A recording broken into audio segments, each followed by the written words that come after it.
मैं भूपेंद्र सिंह दोहरे, शासकीय प्राथमिक शाला सोमराजिरी, जन शिक्षा केंद्र चकलदी। अभी हाल ही में देखा जा रहा है कि जो दीक्षा ऐप पर कई शिक्षक अपने आप लॉग आउट हो गएंगे और अब लॉग इन करने में उनको बड़ी एक समस्या आ रही है। तो इस समस्या का हम निराकरण किस तरीके से कर सकते हैं वो आज हम देखेंगे। उसका निराकरण करने के लिए हमको निम्न ये 4 जो स्टेप हैं इसका पालन करना पड़ेगा। तो सबसे पहले तो आप क्या करें, अपना जो पुराना दीक्षा ऐप है उसको अपडेट कर लें। अगर पहले से ही वो ऐप अपडेट हो चुका है तो फिर इस चरण को आप छोड़ सकते हैं। अब द्वितीय स्थान पर आपको क्या करना पड़ेगा, अब की बार जो नया अपडेशन आया है उसके आधार पर दीक्षा ऐप पर आपको अपना मोबाइल नंबर रजिस्टर्ड करना होगा।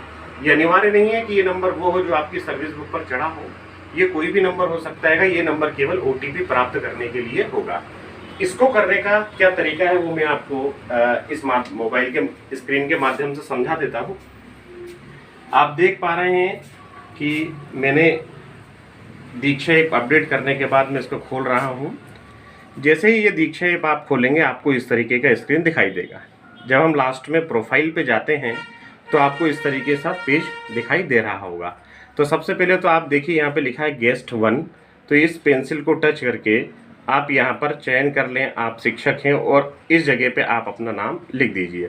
जैसे मेरा नाम भूपेंद्र है तो BHUPENDR भूपेंद्र, और उसको सेव कर दीजिए। और जितनी भी जानकारी है वो सेव कर दीजिए। अब आपको वहाँ पर गेस्ट की जगह आपका अपना नाम दिखाई देने लगेगा।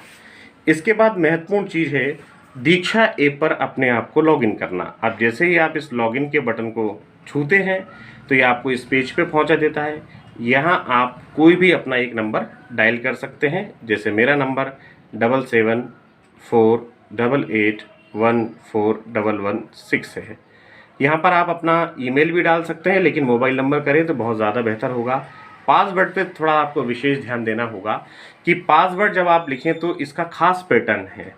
जैसे अभी तक आपने जो पासवर्ड लिखते थे, फॉर एग्जांपल मेरा पासवर्ड जो मैंने एजुकेशन पोर्टल पे है वो मान लेता हूँ मैं ABC*123 है। यहाँ पर कम से कम 8 अक्षर का पासवर्ड होना चाहिए, लेकिन उसके लिए शर्त यह है कि पहला अक्षर आप हमेशा कैपिटल रखें और लास्ट में चाहे नंबर बढ़ा दीजिए, कम से कम 8 अंक होने चाहिए, या फिर कोई भी साइन लिख सकते हैं।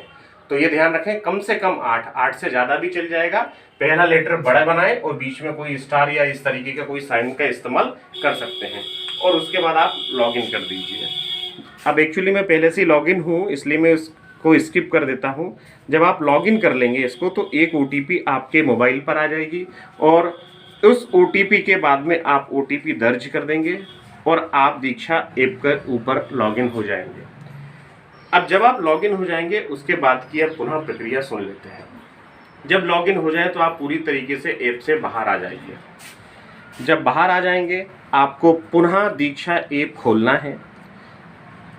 जब ये ऐप खुल जाएगा उसके बाद पुनः प्रोफाइल में जाइएगा आप, और प्रोफाइल में जाने के बाद में लॉगिन जब करेंगे तो अब की बार लॉगिन जो आप करेंगे वो लॉगिन विथ स्टेट सिस्टम से करेंगे और इस प्रक्रिया को आप जानते ही हैं।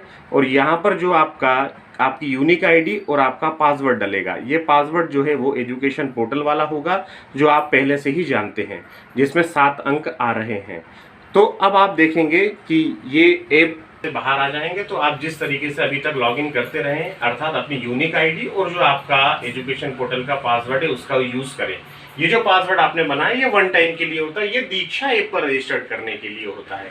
और लॉगिन विद स्टेट के लिए हमारी यूनिक ID और पासवर्ड वो लगता है जो हमने पहले से ही बनाया है। इस तरीके से आप पुनः लॉगिन आसानी से कर पाएंगे और अपने सारे के सारे जितने भी प्रशिक्षण ले लिए हैं वो देख पाएंगे। और जो नया प्रशिक्षण आया है हमारी शाला हमारा घर हमारी शाला, उसको आप अच्छी तरीके से देख पाएंगे।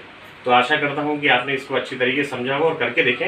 और यदि कोई समस्या होती है तो कृपया अपने CSE से संपर्क करें। बहुत बहुत धन्यवाद। जय हिंद, जय भारत।